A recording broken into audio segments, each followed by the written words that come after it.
what the reply was from the hotel industry. In Jammu and Kashmir, there was this agitation saying that the hotels were charging very high. One hotel was charging almost 50,000 rupees per night. And the government did take up, and we did take up with the hotel industry. And the first reaction of the person was that, well, look, my rooms are not available at 50,000 rupees. People are willing to pay. Why are you so bothered about it? Because it is a demand and supply. Government is not controlling. The main problem is that government is not controlling. Perhaps government should not go into controlling. But the question that they are sometimes very exorbitant is a problem that has to be looked into. At quite long back, people used to think that India was a very high-cost destination. So those things have to be looked into. I think we can take a note of that. So far as the airport services, Mr. You mentioned about Mr. Joshi, is yes, tourism is a service industry, and all those small things go into making an experience.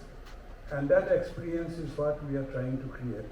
And certainly all these type of things would need to be looked into by the service providers. And Airports Authority of India should be on, and the airport management agency should be constantly on guard, constantly on the lookout for getting feedback and doing improvements on whatever they are doing. That is what we perhaps believe and would like to place before the government also. Anything you would like to, Srivas or anyone would like to comment? No, I think all the points are well taken. As far as hotel rooms are concerned, you see, one of the main reason is the same. The government should provide land on lease rather than auctioning land, or so that the cost of building a hotel is less, so that they can break even at a lesser rate. And secondly, we must start a revolution of homestays. We started homestay when I was there as ICO president in Delhi and many other state tourism states. But I think in Kashmir, people have beautiful homes, and something like Airbnb, if at Indian level thing can be started. You see, wherever there is this, there is an opportunity. So if we focus on homestays, I think it will really help in a great way. And I agree that the physically challenged people, we need to give concessions in the airfares and all modes of transport. And government can do it. DGC can offer a circular on this, and at least their helpers should be allowed at 50% or something. I mean, I totally agree with this. I am also associated with Amar Jyoti Trust and also the Physically Deaf and Dumb Association.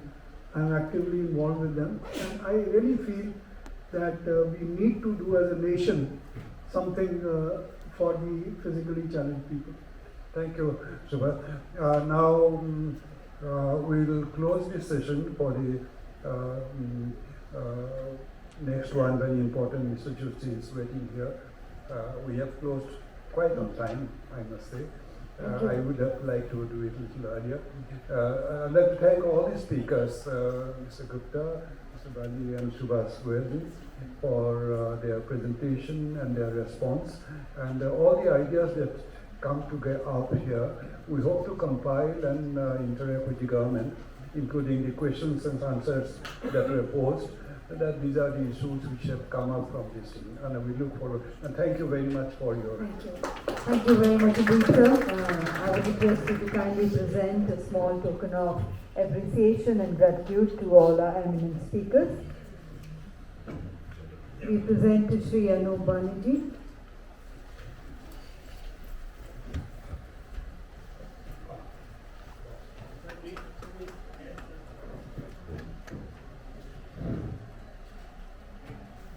We present to Shri Ashish Gupta and to Shri Subhash Goyal.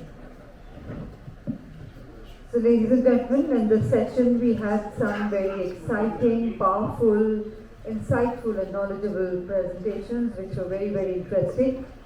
And on that note, we close the proceedings of this session, requesting you for once to